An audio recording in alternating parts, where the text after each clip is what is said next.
Je manque vraiment à tous mes devoirs. Cela fait des lustres que je ne vous ai parlé de la Gogolito de Paris, la Hidalgo Bobo, de son prénom. Anne l'a bien prénommée.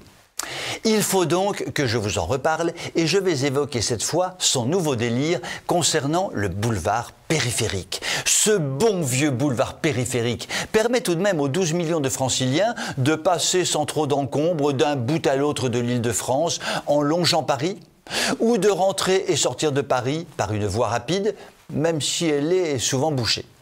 Il s'agit donc d'une sorte de poumon donnant encore la liberté de se déplacer en voiture. Se déplacer en voiture? Crime et châtiment.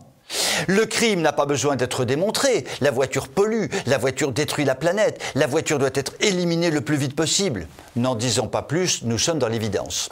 Le châtiment est donc naturel et la Gogolito a trouvé une solution exceptionnelle pour commencer à réduire le flot des véhicules. À terme, les 4 voies seront réduites à 3 voies, la 4e étant réservée aux transports en commun, aux taxis et à ceux qui font du covoiturage, ce qui promet des bouchons gigantesques et un quasi-blocage de la circulation sur le périphérique, ce qui consiste en fait à interdire aux voitures de rouler sur le périphérique, ce qui se traduira en fait par une sorte de blocage de l'Île-de-France. Prenons un exemple simple. Supposons que j'habite à Trappes, la très islamiste ville de Trappes. Oui, je vous assure, ce n'est qu'une supposition.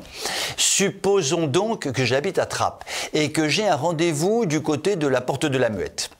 Si je prends ma vieille diesel pourrie, en 25 minutes montre en main, je suis à mon rendez-vous. Si je prends les transports en commun, il me faut plus d'1 heure pour arriver à mon rendez-vous. Je peux alors préférer faire du covoiturage, mais si c'est pour me retrouver dans ma voiture avec 3 femmes voilées, je préfère annuler mon rendez-vous. La morale de cette triste histoire est très simple. En bloquant le périphérique, Hidalgo Gogolito va multiplier le temps de voyage pour les franciliens qui passent déjà un temps considérable dans les transports privés ou publics. Notre belle capitale se fermera un peu plus aux 100 dents de banlieue qui, a-t-on appris pendant la campagne électorale, offrent l'inconvénient supplémentaire d'être des pus des pieds.